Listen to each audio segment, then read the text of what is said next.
মাটির পিঞ্জিরা ভাঙ্গিয়া চড়িয়া একদিন তো যাইবে পাখি উড়িয়া উড়িয়া মাটির পিঞ্জিরা ভাঙ্গিয়া চড়িয়া একদিন তো যাইবে পাখি ছাড়িয়া ছাড়িয়া আলেমগণকে ডাকিয়া গরম পানি করিয়া সাবান মেখে দিবি গোসল করাইয়া করাইয়া জানাজা পড়াইয়া মোটার খাটি চড়াইয়া কবর দেশেতে নিবেন কান্দিয়া কান্দিয়া কবরেতে রাখিয়া মাথার মুষ্টি খুলিয়া লাফ মারিয়া উঠবে সবাই ছাড়িয়া ছাড়িয়া বাঁশের ওই চাল বানাইয়া কলা পাতা বিছাইয়া দুই পা দিয়া মাটি দিবে পারাইয়া পারাইয়া বলেন মাটির ভাঙ্গিয়া চড়িয়া একদিন তো যাইবে পাখি উড়িয়া উড়িয়া বাঁশবাগানে রাখিয়া সবাই যাবে চলিয়া বলেন পুকুর পাড়ে রাখিয়া সবাই যাবে চলিয়া যার যার ঘরে রইবে সবাই ঘুমাইয়া ঘুমাইয়া এই হইল বাই দুনিয়া কেউ তো কারো আপন না আল্লাহ ছাড়া আর তো আপন পাইবা না পাইবা না সময় বেশি বাকি নাই নিঃশ্বাসের তো বিশ্বাস নাই বলেন সময় বেশি সবাই সময় বেশি বাকি নাই নিঃশ্বাসের তো বিশ্বাস নাই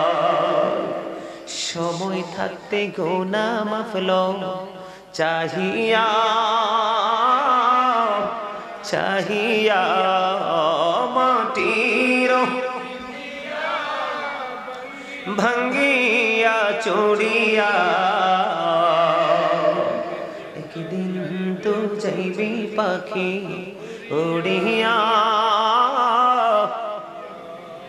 আলেমগণকে ডাকিয়া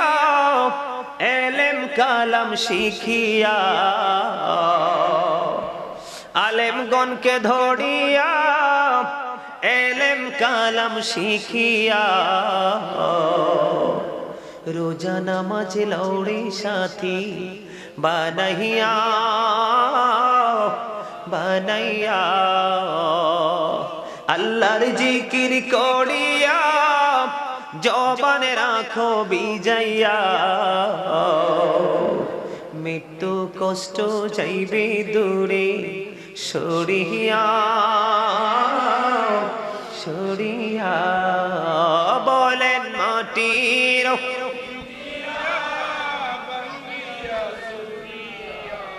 একদিন তো যাইবে পাখি উড়িয়া উড়িয়া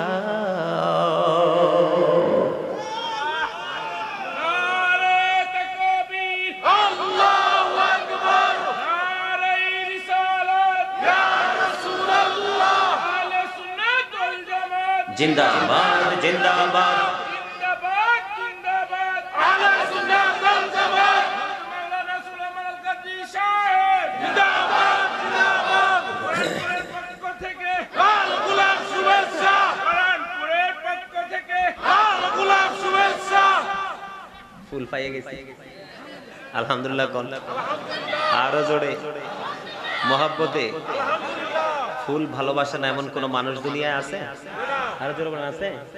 নাই আমার লেখা আরেকটা গজল শোনাই যেহেতু আপনারা বেশি গজলের পাগল শোনাবো মা বাপকে ভালোবাসেননি মা বাপের হক তো যেই নষ্ট করে নিলে কি পর্যন্ত পিরাজে খাইবে এই মনু কমে যাইতেছো মোরে তুইয়া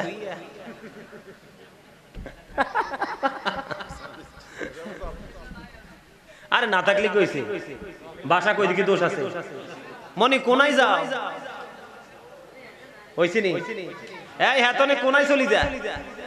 আরে একলা তুই স্টেজে মানে কিল্লাই চলি যা হ্যাঁ আপনি কেন চলে যাচ্ছেন আমি একা একা স্টেজে বসে আছি এটা কি হলো কথা বলেন না কেন সম্মানিত উপস্থিতি আমি কিন্তু সব কথা বলছি গুরুত্বপূর্ণ কথা বলে নেই বর্তমানে কিন্তু সন্তানদের কাছে বাবা মা বৃদ্ধ হওয়ার পরে অসহায় ঠিক কিনা বলেন আর জোরে অসহায় কিনা আল্লাহ কোরআনে বলেছে অবিল ওয়ালিদাইন ইহসানা হাদিস শরীফের মধ্যে এসেছে রাসূলকে প্রশ্ন করা হলো মা বাবা সবচেয়ে বেশি আরে কথা কইলে আমি কেমনে কথা কম তোমরা কথা বললো না মাহফিল তো শেষের দিকে মা বাবাকে ভালোবাসো না রাসূলকে যখন প্রশ্ন করলো নবী গো আমার কাছ থেকে সবচেয়ে উচ্চম আচরণ কে বেশি পাবে রাসূল বললেন ক্বালা উম্মুকা তোমার মা ইউর মাদার রাসূলকে প্রশ্ন করা হলো ক্বালা সুম্মা মান তারপরে কে নেক্সট কে রাসূল বললেন ক্বালা উম্মুকা তোমার মা ইউর মাদার আবার নবীকে প্রশ্ন করা হলো ক্বালা সুম্মা মান তারপরে কে নেক্সট কে আমার নবী আবার বললেন ক্বালা উম্মুকা ইউর মাদার তোমার মা রাসূলকে আবার প্রশ্ন করা হলো ক্বালা সুম্মা মান তারপরে কে রাসূল বললেন ক্বালা আবুকা ইউর ফাদার জোরে জোরে বলেন আল্লাহু আকবার paradise of the child under the feet of the mother মায়ের পায়ের নিচে সন্তানের জান্নাত এতে বিন্দু পরিমাণ কোনো সন্দেহ মায়ের পায়ের নিচে সন্তানের কি আর জোরে বলেন মায়ের পায়ের নিচে সন্তানের কি এই কথা কি অস্বীকার করতে পারবো আর জোরে বলেন কথা বলতে পারবো এই মুফতি সাহেব বৈধ বলে ঘোষণা দিতে পারতো না যেখানে হারাম হয় সেখানে কোনোদিন হালাল কাজ হতে পারে এই যে গান বাদ্যযন্ত্র বিবের মতো পরশ কাজে আপনারা গান বাদ্যযন্ত্র করছেন এটা তো টোটাল হারাম এটা কি বন্ধুরি আমার নবী বলে দিয়েছেন জানিয়ে দিয়েছেন বন্ধু মাঠে পানি দিলে যেমনি ফসল তৈরি হয় গান থেকে তেমনি মানুষের কলবে নোংরামি তৈরি হয় গানের আসরে যাওয়া পাপী লোকেদের কাজ কান লাগায়া গান শোনা বন্ধু ফাসিকদের কাজ আর গান থেকে মজা নেওয়া কুফুরির অন্তর্ভুক্ত নাউজুবিল্লাহ বলেন না কেন আর জোরে আমার নবী বলেছেন কিয়ামতের পর বক্ষণ এক শ্রেণীর মানুষের চেহারা বিকৃত হয়ে যাবে মাটির মধ্যে তাকে গ্রথিত গঠন করা হবে ইয়া রাসূলুল্লাহ এরা কি তাওহীদ মানবে না নবী বলেছেন মানবে তারা কি তাওহীদ রিসালাত মানবে না নবী বলেছেন মানবে নবী বলেছেন ইয়াসুমুন তোরা রোজা রাখবে ওয়া ইয়াহুজ্জুন তারা হজ করবে ওয়া ইউসাল্লুন তারা নামাজ পড়বে ইয়া রাসূলুল্লাহ তারপরেও কি তাদের এই সাজা বহাল থাকবে নবী বলেছেন তারপরেও তাদের এই সাজা বহাল থাকবে কারণ তারা গান বাদ্যযন্ত্রের আসর বসাবে জোরে জোরে নাউজুবিল্লাহ